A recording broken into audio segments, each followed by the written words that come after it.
Okay, this is Mr. Washington. Yes, ma'am. You introduce yourself. Tell us your name and DOC number. Troy Washington, 106883. All right, Mr. Washington, you've been through this process before. You know how it works. So we'll just jump right in. So Troy Washington, you're classified as a fourth felony offender, currently serving 26 years, 11 months, and 15 days for as a habitual offender for armed robbery. Your parole is at the discretion of the board. You have a good time date in July of 2041. Is that information correct? Yes, ma'am. Okay, and you have joining us on the Zoom, we have your wife, Doris, and your mother, Edna Sylvester. Both of them want to speak on your behalf. So your case was assigned to me, Mr. Washington, so we'll jump right in. You were released on parole in 2015, is that correct? Yes, ma'am. Not good time, but parole.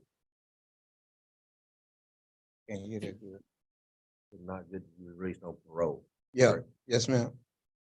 All right, and then you were revoked shortly thereafter, well, within 3 years. Why were you revoked?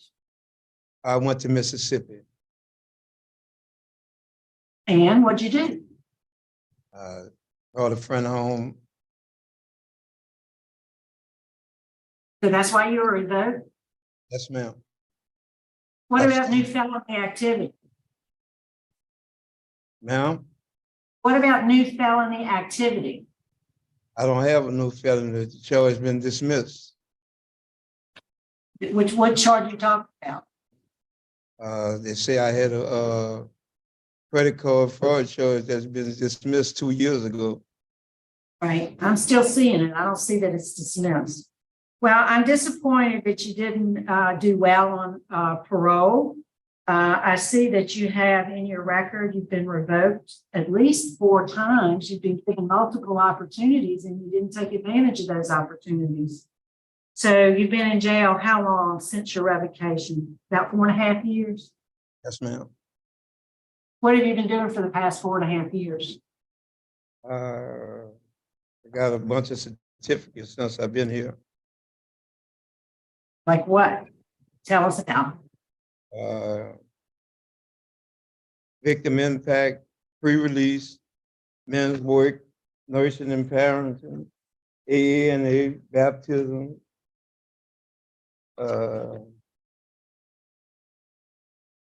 living in balance. Well, good. You've been busy. You got your GED? No, ma'am. I see you were enrolled in that program at Hunt, but you dropped out of that program. How come? Well, I mean, I have a learning disorder. So I mean, you just quit? yeah, well, I mean, I didn't quit. I mean, I wasn't making progress. So, you know. Right. It's what I'm looking at says excessive absences is why you were removed from the program. So tell us what you think you need to be successful whenever you get out. You know, you have quite an extensive criminal history. Looks like your first arrest was at age 13. Does that sound right to you? Yes, ma'am. For theft and multiple simple burglaries. Then at age 15, armed robbery. At age 16, illegal firearm. And then that continued into your adult years. What is it going to take for you to be successful in state crime? I need a drug rehabilitation center. I need help with drugs. I do. You know, I did make that note on my notes. It said needs extensive substance abuse treatment. So I'm glad you think so too. You think you benefit from that? Yeah. Yes, You got ma'am. some health, you have some health issues? Is that, I mean, do you work? Yeah, yes, ma'am. What do you do? What's your job? Right now, I'm on squad 9, diabetes. So is that controlled? You take medicine and it's controlled? Yeah, I take insulin twice a day.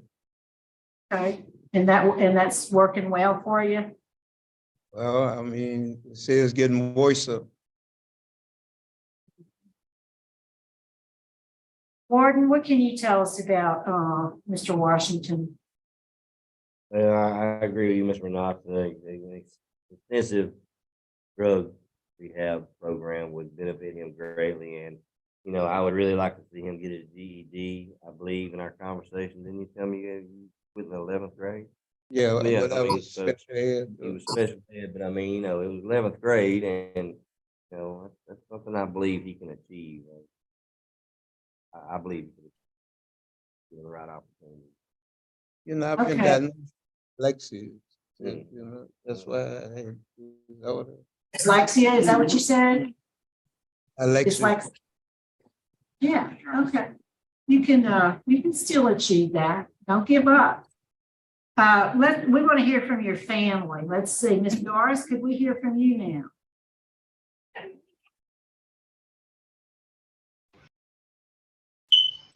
Yes, my name is Doris Mozon. I'm Troy Washington's wife.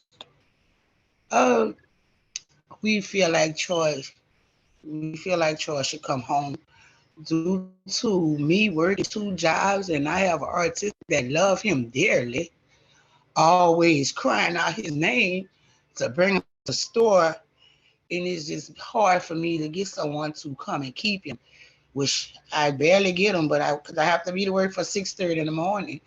And Troy usually be here with him in the morning, and Troy go to work in the evening for 4, and I go from 6:30 to 2.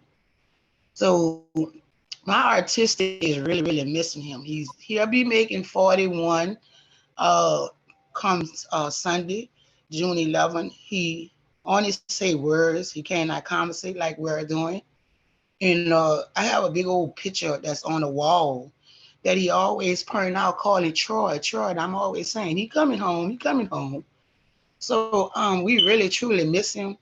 And I think as far as getting a GED, that he can come home and get a GED. And I think he's ready. I think he's ready to come home. All right, well, thank you, ma'am. Thank you, Ms. Doris. I see Miss Edna Sylvester. Ma'am, could we hear from you? Your microphone's on mute.